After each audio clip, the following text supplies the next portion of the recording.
دوستو حال ہی میں اسرائیلی نیوز چینل دیکھ رہا تھا، اس کے اندر یہ کہہ رہے تھے کہ اسرائیل ایران کے اوپر اٹیک ضرور کرے گا۔ اگر آپ یہ سب کچھ نہیں جانتے کہ ایران اسرائیل کا کیا معاملہ ہے، میں آپ کے لیے تھوڑا سا اس کو ایکسپلین کر دیتا ہوں۔ اسرائیل نے اٹیک کیا تھا ایرانی ایمبیسی کے اوپر، اور آپ جانتے ہیں کسی بھی ملک کی ایمبیسی یا جو سفارتی ادارہ ہوتا ہے اس کے اوپر اٹیک نہیں کیا جاتا۔ یہ ڈائریکٹ اٹیک تھا ایران کے اوپر اسرائیل سے، اور پھر ایران نے اسرائیل کے اوپر آلموسٹ 300 راکٹ، ڈرونز وغیرہ، یعنی کہ 300 کی تعداد میں جو اسلحہ ہے وہ اس کے اوپر فائر کر دیا تھا۔ ان میں سے 90% جو ویپنز تھی، راکٹ تھے یا ڈرونز تھے، وہ اسرائیل پہنچ ہی نہیں سکے، کیونکہ ان کو راستے میں ہی ڈسٹروائے کر دیا گیا تھا، ہوا کے اندر ہی ڈسٹروائے کر دیا گیا تھا۔ وہ اسرائیل نے کس طرح سے کیا؟ جب ایران اٹیک کرنے والا تھا، پتہ تو ان کو پہلے سے ہی تھا کہ ایران اٹیک کرے گا۔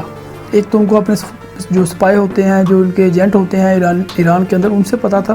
دوسرا ان کو پتہ اس طرح سے تھا، جب ایران نے جارڈن سے یہ کہا کہ آپ اپنی ایئر سپیس بند کر دو ہوائی جہاز کے لیے، پیسنجرز کو لے کے آتے جاتے ہیں، ان کے لیے جو سپیس ہے وہ بند کر دیں۔ اس وقت اسرائیل کو یہ پتہ چل گیا تھا کہ اب ایران اٹیک کرنے والا ہے۔ ایران نے اٹیک کیا، جو ایک ڈرون ہوتا ہے دوستو، کاماکازی ڈرون بھی آپ اس کو کہہ سکتے ہیں، یا شہادت ڈرون بھی آپ کہہ سکتے ہیں اس کو۔ یہ 6 گھنٹے لیتا ہے ایران سے اسرائیل پہنچنے تک، تو ان کے پاس بہت زیادہ ٹائم تھا۔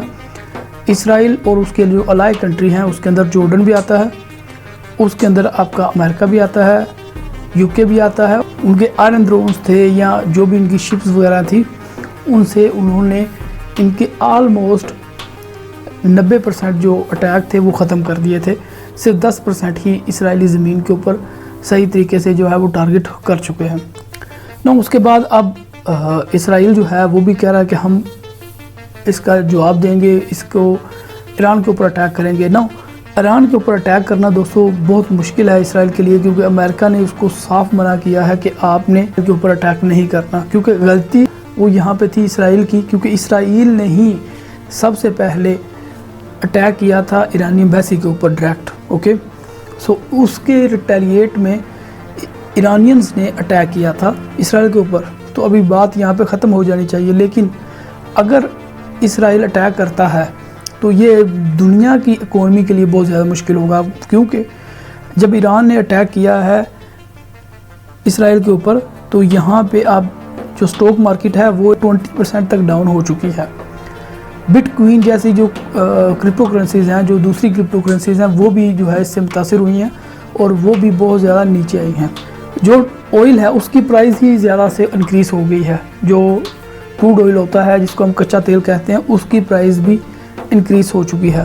تو دوستو اگر اسرائیل اٹیک کرتا بھی ہے ایران کے اوپر، تو اتنا بڑا اٹیک کبھی بھی نہیں کرے گا کہ ایران اس کے offensive میں آ کے دوبارہ سے اسرائیل کے اوپر اٹیک کرے، کیونکہ اب اگر ایران اٹیک کرے گا تو وہ بہت بڑا اٹیک کرے گا۔